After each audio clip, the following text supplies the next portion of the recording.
जब सुने के होई भोजपुरी गाना बस बजे के चाही गाना में हरा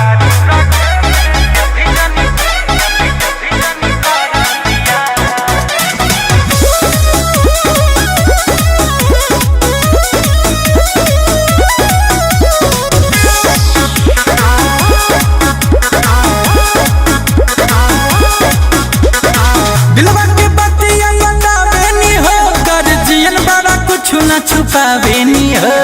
ए बाबूजी दिलवा के बतिया बतावे नी हो कर जियन बड़ा कुछ न छुपावे नी हो पता लागल बटोला में चर्चा बा पापा अभी जानी कर बिया निहरा रखे में खर्चा बा पापा अभी जानी कर बिया निहरा रखे में खर्चा बा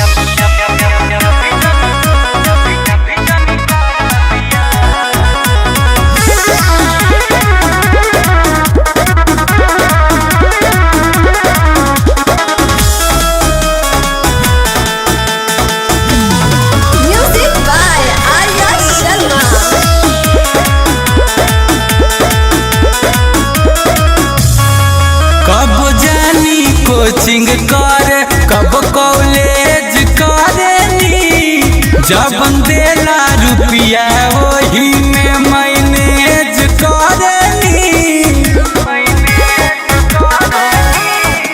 कब जानी कोचिंग करे कब कॉलेज करेनी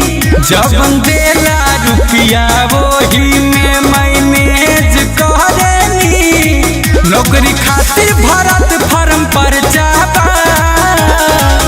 पापा अभी जानी कर बिया में हरारू रखे में खर्चा बा पापा अभी जानी कर बिया में हरारू रखे में खर्चा बा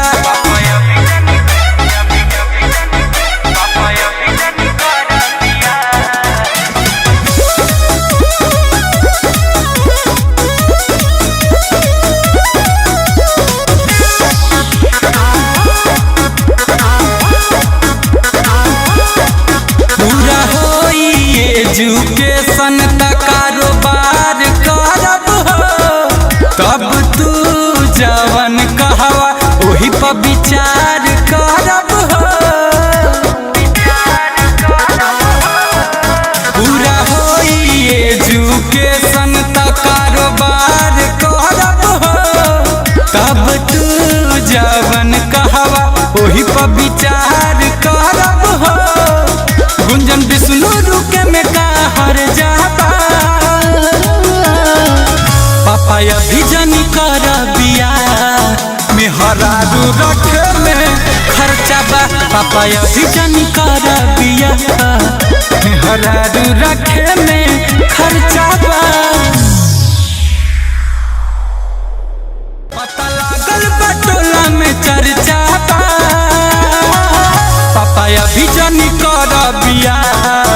में हरारू रखे में खर्चा बा पापा अभी जानी कर बिया में हरारू रखे में खर्चा बा।